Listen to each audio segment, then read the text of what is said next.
പരിശുദ്ധ അമ്മയുടെ പ്രത്യക്ഷീകരണത്തിൻ്റെ ഈ അനുഗ്രഹം ലഭിച്ചതിന് അമ്മ മാതാവിനും ഈശോയ്ക്കും സ്വർഗീയ അപ്പച്ചനും നന്ദി പറയുന്നു, കോടാനുകോടി സ്തോത്രം പറയുന്നു. എൻ്റെ പേര് മൈക്കിൾ വിയാസ്. ഇപ്പോൾ ഞങ്ങൾ ചങ്ങനാശ്ശേരിയിൽ നിന്ന് വരുന്നു.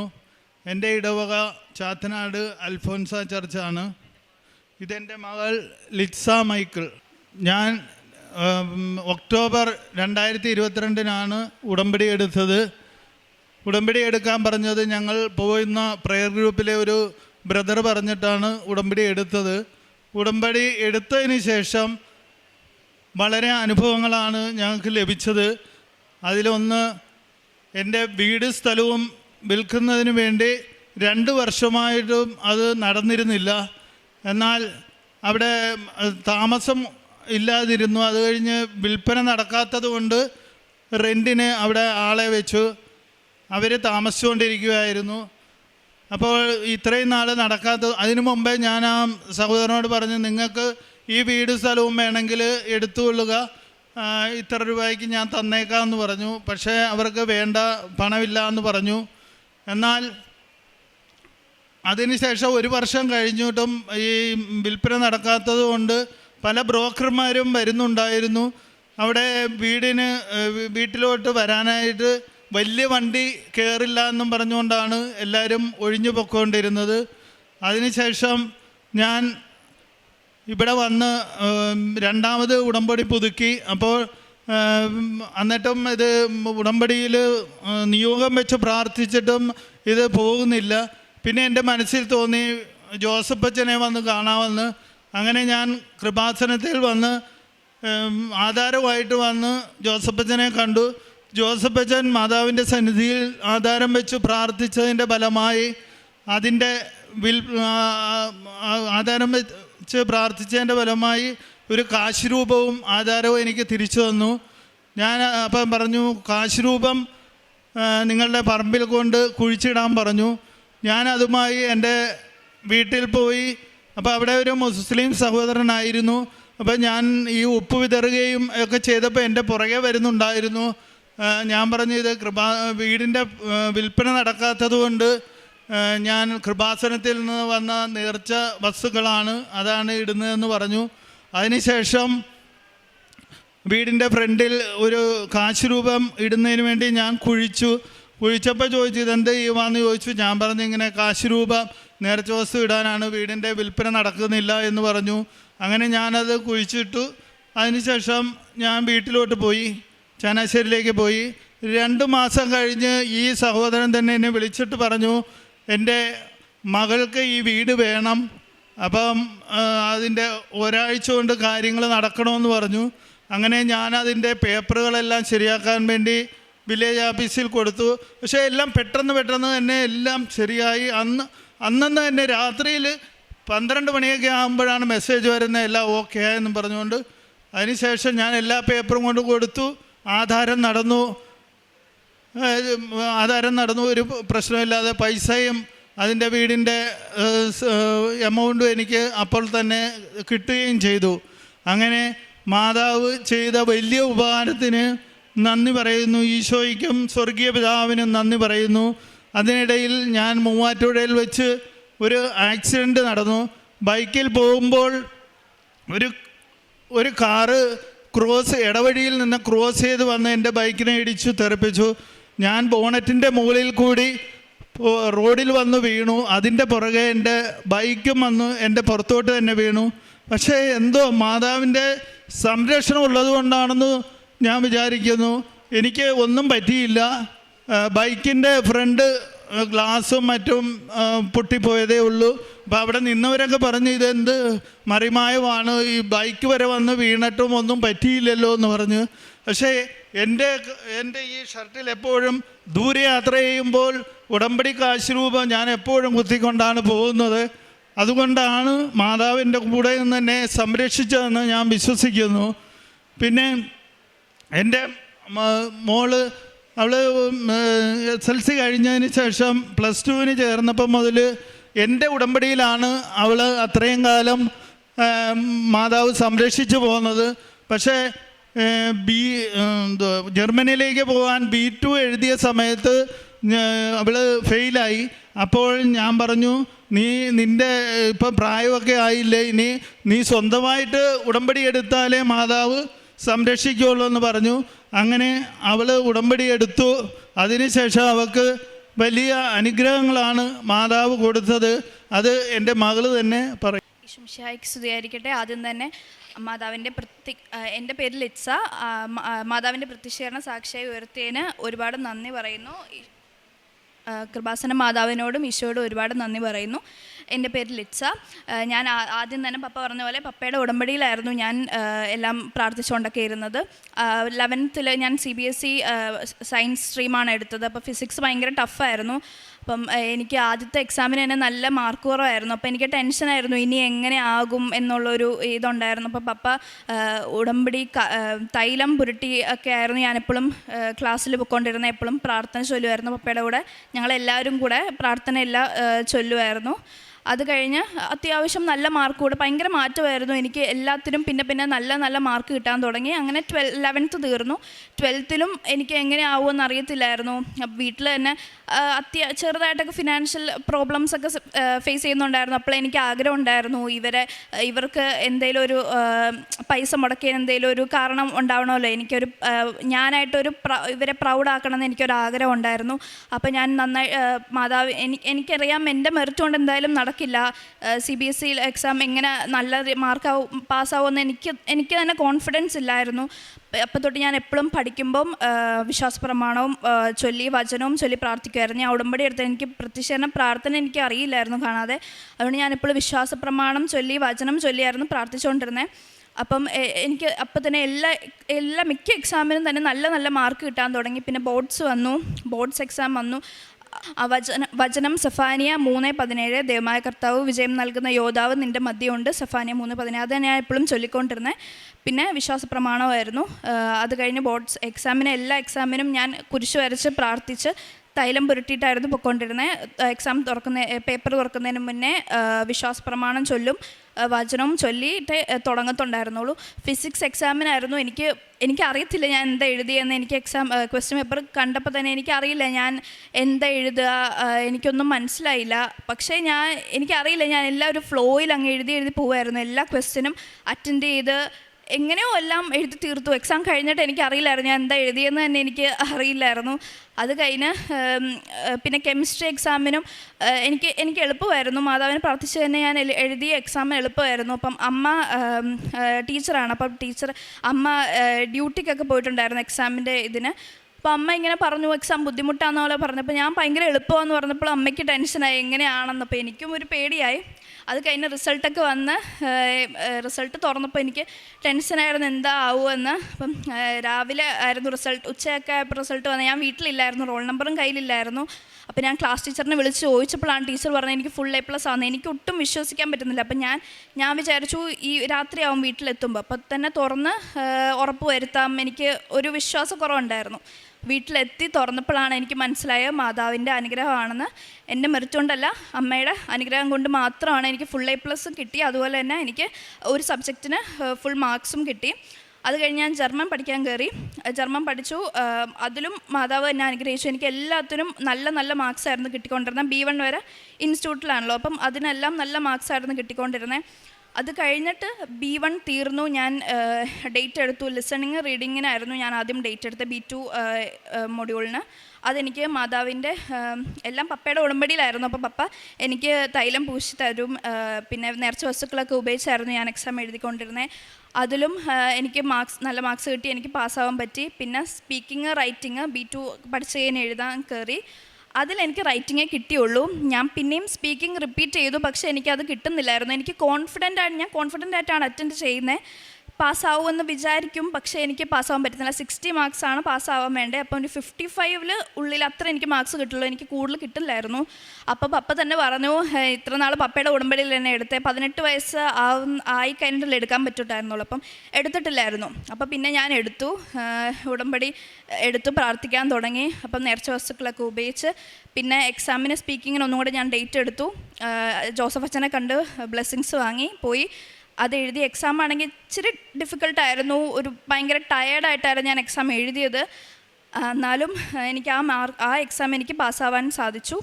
അതുപോലെ തന്നെ അതിൻ്റെ ഇടയ്ക്ക് ഞാൻ ഇൻ്റർവ്യൂസ് എനിക്ക് കിട്ടുന്നുണ്ടായിരുന്നു, പക്ഷേ 3 മൊഡ്യൂൾസ് ആയതുകൊണ്ട് എനിക്ക് പാസ്സായാലും മൊഡ്യൂൾ 4 വേണമായിരുന്നു, അപ്പോൾ അത് കിട്ടുന്നില്ലായിരുന്നു. അപ്പം പിന്നെ ഇത് പാസ്സായി കഴിഞ്ഞാൽ നവംബറിൽ എനിക്കൊരു ഇൻ്റർവ്യൂ വന്നു. അതും എനിക്ക് മാതാവിൻ്റെ അനുഗ്രഹത്താൽ പാസ്സാവാൻ പറ്റി. ഞാൻ കാശുരൂപം കൈപ്പിടിക്കുമായിരുന്നു. നേർച്ച വസ്തുക്കളൊക്കെ ഉപയോഗിച്ച് ഞാൻ അറ്റൻഡ് ചെയ്യത്തുണ്ടായിരുന്നുള്ളൂ. എനിക്ക് നല്ല രീതിയിൽ കോൺഫിഡൻ്റ് ആയിട്ട് ചെയ്യാൻ പറ്റുന്നുണ്ടായിരുന്നു. നവംബറിൽ പാസ്സായി. പക്ഷേ പിന്നെയും തടസ്സങ്ങൾ വരുമായിരുന്നു. അക്കോമഡേഷൻ ശരിയാകത്തോണ്ട് എനിക്ക് കോൺട്രാക്റ്റ് കിട്ടുന്നില്ലായിരുന്നു. വിസയ്ക്കും അപ്പോയിൻമെൻ്റ് എടുത്തു, പക്ഷേ അതിൽ പൈസ പോയി, അതെനിക്ക് കിട്ടുന്നില്ലായിരുന്നു. അപ്പം വിഷമം ഉണ്ടായിരുന്നു. പക്ഷേ ഉടമ്പടിയിലായതുകൊണ്ട് മാതാവ് എന്തായാലും ലേറ്റ് ആക്കുവാണെങ്കിലും നല്ലത് തന്നെ മാതാവ് കരുതി വെച്ചിട്ടുണ്ടെന്ന് ഞങ്ങൾ വീട്ടിൽ എല്ലാവരും വിശ്വസിച്ചു. പപ്പയും അമ്മയും ഞാനും വിശ്വസിച്ചു. അത് കഴിഞ്ഞ് പിന്നെ ഓക്കെ കുഴപ്പമില്ല എന്ന് വിചാരിച്ച് ഞങ്ങൾ വെയിറ്റ് ചെയ്തു. പിന്നെ പ്രാർത്ഥിച്ചൊക്കെ അമ്മ ഫോൺ നോക്കി എപ്പോഴാണ് ഒരു ആഡ് കണ്ടത്, ഒരു ഏജൻസിയുടെ ആഡ് കണ്ടത്. അവർ കൊടുത്തു.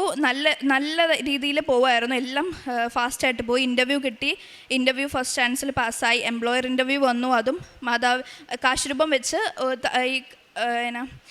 നേർച്ച വസ്തുക്കളൊക്കെ ഉപയോഗിച്ചായിരുന്നു ഞാൻ അറ്റൻഡ് ചെയ്തുകൊണ്ട്. എനിക്കൊരു ബ്രേക്ക് ഉണ്ടായിരുന്നു. എക്സാം കഴിഞ്ഞാൽ ഒന്നും നോക്കുന്നില്ല. അപ്പോൾ ടെൻഷൻ ഉണ്ടായിരുന്നു, എങ്ങനെ ആ ലാംഗ്വേജ് നന്നായിട്ട് പറയാൻ പറ്റുമോ. പക്ഷേ മാതാവിൻ്റെ അനുഗ്രഹത്താൽ എന്തായാലും നന്നായിട്ട് പറയാൻ പറ്റി. അവരും പറഞ്ഞു നന്നായിട്ട് ഞാൻ പറഞ്ഞു എന്ന്.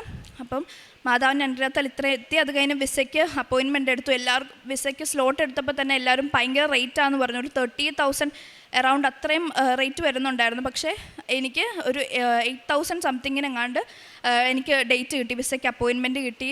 അതെല്ലാം കഴിഞ്ഞു. ഇത്രയും നല്ല രീതിയിൽ ആക്കാൻ തന്നെയായിരുന്നു ഇത്ര ലേറ്റ് ആക്കിയെന്ന് പിന്നെ ഞങ്ങൾക്ക് മനസ്സിലായി. എന്തായാലും നല്ലത് തന്നെ മാതാവ് തരുമെന്ന് വിശ്വസിച്ച കാര്യമായി. അത് കഴിഞ്ഞ് വിസ കിട്ടി. ലേറ്റ് ആവാതെ വിസ കിട്ടി. ഞാൻ ഫ്ലൈറ്റ് ടിക്കറ്റും ബുക്ക് ചെയ്തു. സെപ്റ്റംബർ 1 ജർമ്മനിയിലേക്ക് പോവുകയാണ്. അതും എല്ലാം മാതാവിൻ്റെ അനുഗ്രഹത്താൽ എല്ലാം സ്മൂത്തായിട്ട് പിന്നെ നടന്നു. എനിക്ക് ഫുഡ് അലർജി ഉണ്ടായിരുന്നു. ഒരു ചെറുതിൽ ഒരു 2ാം ക്ലാസ്സൊക്കെ തൊട്ടേ എനിക്ക് കഴിക്കാൻ പറ്റുന്നില്ലായിരുന്നു. അത് ഭയങ്കര ബുദ്ധിമുട്ടായിരുന്നു. സ്മെല്ല് കിട്ടുമ്പോൾ തന്നെ ഭയങ്കര ബുദ്ധിമുട്ടായിരുന്നു. അപ്പോൾ അത് കഴിഞ്ഞ് പിന്നെ എനിക്ക് കഴിഞ്ഞ ഫെബ്രുവരിയിൽ വീട്ടിൽ അത് ഉണ്ടാക്കിയപ്പോൾ നേർച്ച വസ്തുക്കൾ ഉപയോഗിച്ച് പപ്പ പറഞ്ഞു, നീ ഇത് കഴിക്കും, നിനക്കൊരു കുഴപ്പം ഉണ്ടാവില്ല, വിശ്വസിച്ച് കഴിക്കാൻ പറഞ്ഞു.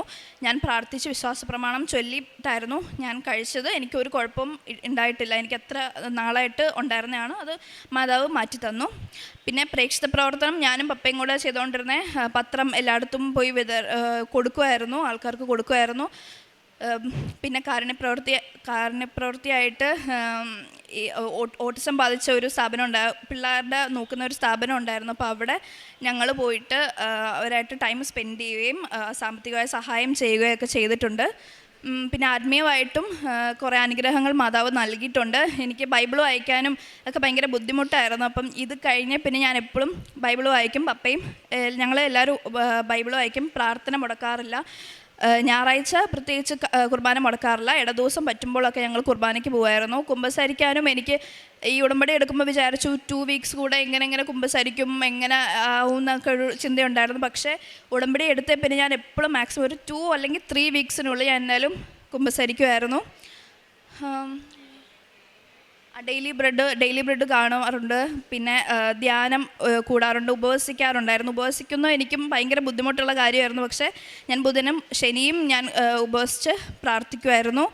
പിന്നെ കുർബാന കൂടാനും ഉടമ്പടിയിലൂടെയാണ് കുർബാന കൂടുമ്പോൾ ഒരു ശരിയും കൂടെ ശ്രദ്ധയോടെ ഞാൻ നിന്ന് പ്രാർത്ഥിക്കുന്നു. കുർബാന കൂടുന്നതും ഉടമ്പടി എടുത്തേ പിന്നെയാണ്. നേരത്തെ ഞാൻ ശ്രദ്ധിച്ചല്ലായിരുന്നു കൂടിക്കൊണ്ടത്. ഇപ്പോഴാണ് പിന്നെ എനിക്ക് ചേഞ്ച് വന്നത്. ഞങ്ങളുടെ കുടുംബത്തിന് മാതാവ് തന്ന അനുഗ്രഹത്തിന് ഒരുപാട് നന്ദി പറയുന്നു. അടിയൻ്റെ കുടുംബം അങ്ങയുടെ മുൻപിൽ വന്ന് ഒരിക്കലും മാറിപ്പോകാതിരിക്കുന്നതിന് അതിനെ അനുഗ്രഹിക്കാൻ തിരുവുള്ളമാകണമേ. ദൈവമായ കർത്താവേ, അങ്ങ് വാഗ്ദാനം ചെയ്തിരിക്കുന്ന അവിടുത്തെ അനുഗ്രഹത്താൽ അടിയൻ്റെ കുടുംബം എന്നേക്കും അനുഗ്രഹീതമാകും. 2 സാമുവേൽ 7-ാം അധ്യായം 29-ാം വചനമാണ്. ഉടമ്പടിയിൽ ദൈവത്തിൻ്റെ അനുഗ്രഹമാണ് യഥാർത്ഥ സുരക്ഷ. മനുഷ്യശക്തിയോ സമ്പത്തോ ഒന്നുമല്ല. ദൈവത്തിൻ്റെ അനുഗ്രഹം, ആ കൃപയാണ് ഒരു കുടുംബത്തെ നിലനിർത്തുന്നത്. ആ കൃപയും അനുഗ്രഹവും അടുത്തറിഞ്ഞ ഒരു കുടുംബമാണ് ഇന്ന് പരിശുദ്ധ അമ്മയുടെ സന്നിധിയിൽ അമ്മയുടെ പ്രത്യക്ഷീകരണത്തിൻ്റെ സാക്ഷിയായിട്ട് വന്നിരിക്കുന്നത്. സഹോദരൻ മൈക്കിളും മകൾ ലിറ്റ്സായും. ഈ കുടുംബത്തിൽ ഈശോയോടും അമ്മയോടും ചേർന്ന് നിന്ന് ഉടമ്പടി പാലിക്കുന്ന നിബന്ധനകളനുസരിച്ച് ജീവിക്കുന്ന ഒരു കുടുംബമാണ്. കൃപാസനത്തെ പറ്റി ഒരു പ്രാർത്ഥനാ ഗ്രൂപ്പിൽ ഒരു ബ്രദർ പറയുകയും അങ്ങനെ പരിശുദ്ധമ്മ ജീവനോടെ പ്രത്യക്ഷപ്പെട്ട ഈ സന്നിധിയിൽ വന്ന് മരിയൻ ഉടമ്പടി എടുക്കുകയുമാണ് ചെയ്തത്. ആദ്യമായിട്ട് എടുത്തത് കുടുംബത്തിലെ അച്ഛനാണ്. ആ സമയത്ത് 2 വർഷത്തോളം ഒരു സ്ഥലം വിൽക്കുവാനായിട്ട് ആഗ്രഹിച്ചിരുന്നു. പക്ഷെങ്കിൽ സാധിച്ചില്ല. പിന്നീട് ഒരു അക്രൈസ്തവ സഹോദരന് വേണ്ടി ആ സ്ഥലവും വീടും ഒക്കെ റെൻ്റായിട്ട് കൊടുക്കുകയാണ്. പിന്നീട് ഉടമ്പടിയിൽ നിയോഗം വെച്ച് സമർപ്പിച്ച് പ്രാർത്ഥിച്ചിരുന്നു. നിയോഗം വെച്ച് പ്രാർത്ഥിച്ചിട്ടും ആ കാര്യം നടക്കാൻ സാധിക്കാതിരുന്നിട്ടാണ് പിന്നീട് വന്ന് ബഹുമാനപ്പെട്ട ജോസഫ് അച്ഛനെ കണ്ടതും ജോസഫ് അച്ഛൻ അനുഗ്രഹിച്ച് പ്രാർത്ഥിച്ച് ഒരു കാശുരൂപം വെഞ്ചരിച്ച് കൊടുത്തു. അങ്ങനെ ആ വെഞ്ചരിച്ച കാശുരൂപവും വെഞ്ചരിച്ച് ഉപ്പുമായിട്ട് ഈ സഹോദരൻ ആ സ്ഥലത്ത് പോയിട്ടപ്പോഴും ആ റെൻ്റ് ഹൗസിൽ താമസിച്ച ആ വ്യക്തി ഇതിനു മുൻപ് ചോദിച്ചിരുന്നു ആ വീട് വേണോ എന്ന്. പക്ഷെങ്കിൽ അവർ പറഞ്ഞ് സാമ്പത്തികമായിട്ട് ബുദ്ധിമുട്ടുകളുണ്ട്, അതുകൊണ്ട് ഞങ്ങൾ വാങ്ങിക്കുന്നില്ല എന്നാണ് പറഞ്ഞത്. പക്ഷേ ഇവിടെ വന്ന് പ്രാർത്ഥിച്ച് വെഞ്ചരിച്ച് ഉപ്പുമൊക്കെയായിട്ട് കാശുരൂപമൊക്കെയായിട്ട് ചെന്ന് പ്രാർത്ഥിച്ചതിൻ്റെ ഫലമായിട്ട് വിതിൻ 2 months, അതായത് 2 മാസത്തിനുള്ളിൽ ആ വേണ്ട എന്ന് പറഞ്ഞ ആ കുടുംബം തന്നെയാണ് പിന്നീട് ഈ വീടും സ്ഥലവും മേടിക്കുന്നത്. ആ സഹോദരൻ കണ്ടതാണ്. ഈ സഹോദരൻ ഇവിടെ ചെന്ന് പ്രാർത്ഥിക്കുന്നതും വെഞ്ചരിച്ച കാശുരൂപം കുഴിച്ചിടുന്നു ഒക്കെ ആ സഹോദരൻ കണ്ടതാണ്. അതൊരു മുസ്ലിം സഹോദരനാണ്. അതെല്ലാം കണ്ടിട്ടും ഈ മകൻ്റെ പ്രാർത്ഥന ഒക്കെ കേട്ടതാണ്. അങ്ങനെ പ്രാർത്ഥിച്ചതിൻ്റെ ഫലമായിട്ടാണ് എത്രയും പെട്ടെന്ന് ആ സ്ഥലം വിൽക്കാൻ സാധിക്കുകയും അതിൻ്റെ പേപ്പർ വർക്ക് സമയമെടുക്കുന്ന ഒരു കാര്യമാണ്. പക്ഷെങ്കിൽ ആധാരം ഒരാഴ്ചക്കുള്ളിൽ തന്നെ നടത്തണമെന്നാണ് ആ സഹോദരൻ പറഞ്ഞത്. സഹോദരൻ്റെ മകൾക്ക് വേണ്ടിയിട്ടാണ് ആ വീട് വാങ്ങിക്കുന്നത്. പ്രസൻ്റ്ലി അവർ തന്നെയാണ് ആ ഹൗസിൽ സ്റ്റേ ചെയ്തത്. പിന്നീട് ഒരാഴ്ചക്കുള്ളിൽ ആധാരമെല്ലാം ക്ലിയറാക്കിയാണ് ഇവിടെ നാം കാണുന്നത്. നമ്മുടെ കഴിവിലല്ല, ദൈവത്തിൻ്റെ കൃപയിൽ നമ്മൾ ആശ്രയിക്കുമ്പോൾ not by merit but by ഗ്രേസിൽ ദൈവം ഇവരെ അനുഗ്രഹിക്കുന്നതായിട്ടാണ്. കാരണം കഴിവുണ്ടായിരുന്നെങ്കിൽ 2 വർഷം കാത്തിരിക്കേണ്ട കാര്യമില്ലായിരുന്നു. ദൈവത്തിൻ്റെ കൃപയിൽ ആശ്രയിച്ച് പ്രാർത്ഥിച്ചതിൻ്റെ ഫലമായിട്ടും ബഹുമാനപ്പെട്ട ജോസഫ് അച്ഛൻ്റെ ആ പ്രാർത്ഥനയുടെ ശക്തിയാലും പൗരോഹിത്യ ജീവിതത്തിൽ 40 വർഷത്തുള്ള പൗരോഹിത്യ ജീവിതവും 10-60 വർഷമുള്ള ആത്മീയ ജീവിതവുമാണ്. ഇതിൻ്റെയൊക്കെ ഉള്ള ആസ്ഥിയിലൂടെയാണ് നമുക്ക് ആ മെറിറ്റില്ലാത്ത സമയത്ത് കൃപയിലൂടെ നമ്മുടെ കാര്യങ്ങൾ വർക്കൗട്ട് ആവുന്നത്. ഈ മക്കളുടെ ഈ കുടുംബത്തിൻ്റെ കാര്യത്തിലും അങ്ങനെ തന്നെയാണ്.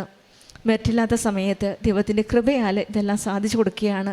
വേണ്ട എന്ന് പറഞ്ഞ സഹോദരൻ തന്നെയാണ് പിന്നീട് പെട്ടെന്ന് തന്നെ വിതിൻ 1 വീക്ക് ഒരാഴ്ചയ്ക്കുള്ളിൽ എല്ലാം നടത്തി കൊടുക്കുകയാണ്. ഇവിടെയെല്ലാം നാം കാണുന്നത് ഈശോയുടെ അമ്മയുടെ ഒരു വലിയ കൃപയാണ്. പിന്നീട് പറഞ്ഞത് മോന് ഒരു സംരക്ഷണം കിട്ടിയതാണ്. യാത്ര ചെയ്യുന്നതിൻ്റെ മധ്യേ ഒരു വലിയ ആക്സിഡൻ്റ് ഉണ്ടാവുകയും ആൾക്കാർ ഒരു ആൾക്കാർ തന്നെ ഒന്ന് ചോദിച്ചു എന്താവാൻ സാധ്യത. കാരണം എന്ന് വെച്ചാൽ വണ്ടി വളരെ കാര്യമായിട്ട് നഷ്ടപ്പെട്ടിട്ടുണ്ട്. എങ്കിലും വ്യക്തിക്ക് എന്ത് പറ്റിയെന്നുള്ള ഒരു വലിയ ചിന്തയായിരുന്നു. പക്ഷെങ്കിൽ ഈ സഹോദരൻ പറയുന്നത് എൻ്റെ കോളറയിൽ പിന്ന് ചെയ്ത് വെച്ചിട്ടുണ്ട് ഉടമ്പടി കാശുരൂപം, അതാണ് എൻ്റെ സംരക്ഷണം. ഈശോയും അമ്മ മാതാവും കൂടെയുള്ളപ്പോൾ ഏതാപത്തിലും നമ്മെ താങ്ങി നിർത്തുന്ന ഒരു ദൈവമാണ്, ഒരമ്മയാണ് നമ്മുടെ കൂടെയുള്ളത്. അതുകൊണ്ട് തന്നെയാണ് ആ ഉടമ്പടി കാശുരൂപത്തിൻ്റെ ബലത്തിലും ഉടമ്പടി ജീവിതം നയിക്കുന്നതിനാലും എവിടെ ചെന്നാലും നമുക്കൊരു സംരക്ഷണമുണ്ട്. അങ്ങനെ ഈ മകനെ പൂർണ്ണമായിട്ടും അമ്മ താങ്ങി നിർത്തുകയാണ്, അമ്മ സംരക്ഷിക്കുകയാണ് ചെയ്തത്. പിന്നീട് പറഞ്ഞത് മകളുടെ കാര്യമാണ്. മകൾക്ക് വേണ്ടി പ്രാർത്ഥിച്ചിരുന്നു. 11th 12th പാസ്സാകാനായിട്ട്, അതായത് CBSE സയൻസ് സ്ട്രീം ആണ് എടുത്തത്. ഭയങ്കര ടഫായിട്ടാണുള്ള ഒരു സ്ട്രീമാണ്. അവിടെയും ഈശോയുടെയും അമ്മയുടെയും കൃപയാൽ മോൾ പറഞ്ഞ് ഞാനൊരു ആവറേജാണ്. പക്ഷെങ്കിൽ ഈശോയുടെയും അമ്മയുടെയും കൃപ വന്നപ്പോൾ നമ്മുടെ കഴിവിലല്ല, ദൈവത്തിൻ്റെ കൃപയിൽ നമുക്ക് എന്തും സാധിച്ചു തരും. വിശ്വസ്തയോടെ പ്രാർത്ഥിക്കുമ്പോഴാണ്, ഉടമ്പടി നേർച്ച വസ്തുക്കൾ വിശ്വാസ പ്രമാണം ചൊല്ലി ഉപയോഗിച്ചപ്പോഴാണ് നമ്മുടെ കഴിവില്ലായ്മയിൽ നമുക്ക് കഴിവ് നൽകി ഈശോയും അമ്മയും നമ്മുടെ കൂടെ വരുന്നത്. അവിടെയും ഈ മകൾ സാക്ഷ്യപ്പെടുത്തുന്നത് പപ്പായുടെ ഉടമ്പടിയിലാണ് ഞാനും ചേർന്ന് നിന്ന് പ്രാർത്ഥിക്കുകയാണ്. അതിൻ്റെ ഫലമായിട്ട് തന്നെയായിട്ടാണ് not by merit but by ഗ്രേസിൽ 11th 12th നല്ല റിസൾട്ട് നൽകിയാണ് പാസ്സായത്. 11th നല്ല അത്ര ഇതില്ലായിരുന്നു, പക്ഷേങ്കിൽ 12th ആയപ്പോഴും A+ നൽകുകയും പിന്നെ ഒരു സബ്ജക്റ്റിന് ഫുൾ മാർക്ക് നൽകിയാണ് അമ്മ അനുഗ്രഹിച്ചത്. ഇവിടെയെല്ലാം അമ്മയുടെ മധ്യസ്ഥം വഴി ഈശോ നൽകിയ ഒരു വലിയ അനുഗ്രഹമാണ്, ഒരു വലിയ കൃപയാണ്. നമുക്ക് മെറിറ്റില്ലെങ്കിലും ദൈവത്തിൻ്റെ കൃപയുണ്ടെങ്കിൽ നമുക്ക് അസാധ്യമായ കാര്യങ്ങൾ സാധ്യമാക്കി തരുന്ന ഒരു ദൈവത്തെയാണ് നമുക്ക് കണ്ടുമുട്ടാൻ സാധിക്കുന്നത്.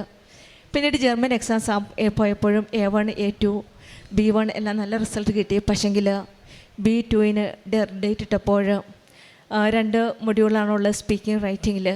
അവിടെയാണ് ഇച്ചിരി ഹോൾഡായത്. ആ സമയമായപ്പോൾ പപ്പ തന്നെ മോളോട് പറയുകയാണ്, മോളെ ഇനി നിനക്ക് സമയമായി.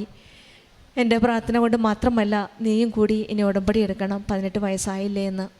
അങ്ങനെ ഈ മകളും കൂടെ ഉടമ്പടി ജീവിതത്തിലേക്ക് ചുവടുവെച്ച് വരികയാണ്.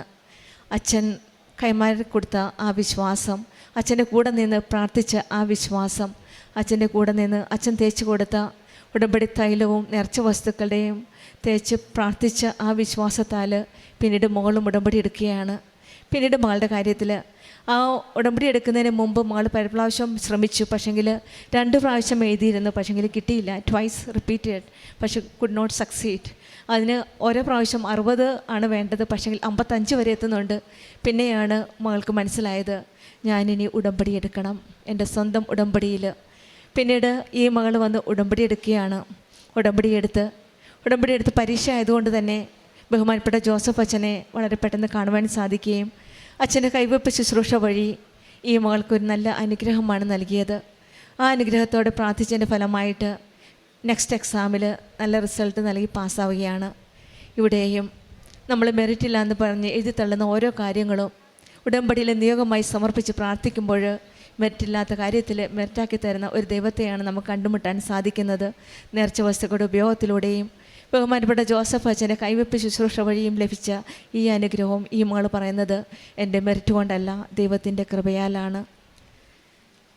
പിന്നീടുണ്ടായിരുന്ന ഇൻ്റർവ്യൂകളാണ്. ഓരോ ഇൻ്റർവ്യൂവിന് പോകുമ്പോഴും സ്വന്തം കാശുരൂപം കയ്യിൽ പിടിച്ച് പ്രാർത്ഥന ചൊല്ലി വിശ്വാസത്തോടെയാണ് പോകുന്നത്. പലപ്പോഴും ഡിലേ വന്നിട്ടുണ്ട്, കാരണം വിശ്വാസത്തിൽ ഉറച്ചു നിൽക്കുവാനുള്ള ഒരു വഴിയായിട്ടാണ് ഈ മകൾ കണക്കാക്കിയത്. എൻ്റെ ജീവിതത്തിൽ എന്ത് നടന്നാലും എല്ലാം നല്ലതിനാണെന്നുള്ള ഒരു വിശ്വാസം, കാരണം ഞാൻ ഉടമ്പടിയിലാണെന്നുള്ള ആ പാസ്റ്റ് ലൈഫിലുള്ള വിശ്വാസം. ജോബിൻ്റെ പുസ്തകം 42:2 പറയുന്നത്, അങ്ങേക്കെല്ലാം ചെയ്യാൻ കഴിയുമെന്ന് ഞാൻ അറിയുന്നു, അങ്ങയുടെ ഒരു പദ്ധതിയും തടസ്സപ്പെടുകയില്ല എന്ന്. ആ ഉറച്ച വിശ്വാസമുണ്ട്. ഞാൻ ഉടമ്പടിയിലാണെന്നുള്ള വിശ്വാസം. ദൈവം എൻ്റെക്കൊരു പദ്ധതിയുണ്ട്, ആ പദ്ധതി ഒരിക്കലും തടസ്സപ്പെടില്ല എന്നുള്ള ഒരു വിശ്വാസത്തോടെ ഈ മകൾ ഉടമ്പടിയിൽ ഉറച്ചു നിന്ന് പ്രാർത്ഥിക്കുകയാണ്. അതിൻ്റെ ഫലമായിട്ട് തന്നെയാണ് റിജക്റ്റ് പോകുമ്പോഴും ഇൻ്റർവ്യൂവിന് പെട്ടെന്ന് തന്നെ ഒരു അപ്രത്യക്ഷമായിട്ട് ഒരു ഏജൻസിയെ കാണുകയും അൺഎക്സ്പെക്റ്റഡായിട്ട് ആ ഏജൻസി കൂടെ പിന്നീടുള്ള വിസ സ്ലോട്ട് ഔട്ട് ആവുകയാണ്. അവിടെയെല്ലാം നാം കാണുന്നത്, നാം പല പ്രാവശ്യം ഈ മകൾ ശ്രമിച്ചിട്ട് കിട്ടാതിരുന്നപ്പോഴും പിന്നീട് പെട്ടെന്ന് അപ്രത്യക്ഷമായിട്ടൊരു ഏജൻസിയെ കാണുകയും ആ ഏജൻസി വഴിയാണ് ഈ മകൾക്കിപ്പോൾ ടിക്കറ്റും വിസയും ഒക്കെ റെഡിയായിരിക്കുന്നത്. അത് അമ്മ തന്നതാണെന്ന്, അമ്മയുടെ മധ്യസ്ഥം വഴി ലഭിച്ചതാണെന്ന് ഈ മകൾ സാക്ഷ്യപ്പെടുത്തുന്നത്. കാരണം നേരത്തെ ആ ഇൻ്റർവ്യൂവിന് പാസ്സായിരുന്നെങ്കിൽ, അത് കിട്ടിയിരുന്നെങ്കിൽ വളരെ ഒരു നല്ല തുക സ്പെൻഡ് ചെയ്യേണ്ടി വരുമായിരുന്നു. പക്ഷെങ്കിൽ ഇവിടെ വളരെ തുച്ഛമായ എമൗണ്ട് കൊടുത്തിട്ടാണ് ഈ മകൾക്ക് ടിക്കറ്റെല്ലാം റെഡിയായത്. ഇവിടെയെല്ലാം നാം കാണുന്നത് കരുതലുള്ള ദൈവം കരുതി വച്ച ഒരു അനുഗ്രഹമായിട്ടാണ് ഈ മകൾ സാക്ഷ്യപ്പെടുത്തുന്നത്. ഈശോയുടെ മമ്മിയുടെ ചേർന്ന് നിൽക്കുമ്പോൾ നമുക്കൊന്നും ഭയപ്പെടേണ്ട ആവശ്യമില്ല. Sometimes get delayed but it's four good. എല്ലാം നമ്മുടെ ദൈവത്തിൻ്റെ പദ്ധതി അനുസരിച്ച് നമ്മുടെ നല്ലതിനായിട്ട് മാത്രമാണെന്നാണ് നമ്മൾ വിശ്വസിക്കുന്നത്. പിന്നീട് ഫുഡ് അലർജിയാണ്. അലർജി എന്ന് പറയുമ്പം മോള് 2ാം ക്ലാസ് മുതലുണ്ടായിരുന്ന അലർജിയാണ്. പല ഹോസ്പിറ്റലിലും പോയി മെഡിസിൻസ് കഴിച്ചു, ഇഞ്ചക്ഷന് വേണമെന്ന് പറഞ്ഞു. പക്ഷേങ്കിൽ ഡോക്ടേഴ്സ് പറഞ്ഞ രോഗത്തിന് പ്രതിവിധിയില്ല, പക്ഷേങ്കിൽ ആ ഫുഡ് ഐറ്റംസ് അവോയ്ഡ് ചെയ്യുക മാത്രമേ ഒരു മാർഗമുള്ളൂ എന്നാണ്. പക്ഷേങ്കിൽ ഉടമ്പടി എടുത്തു കഴിഞ്ഞപ്പോൾ കൂടുതൽ വിശ്വാസമായി നേർച്ച വസ്തുക്കളായ ഉടമ്പടി ഉപ്പ് ഉപയോഗിച്ച് പ്രാർത്ഥിച്ച് ആ ആഹാരത്തിൽ ഇട്ട് കഴിക്കുകയാണ്.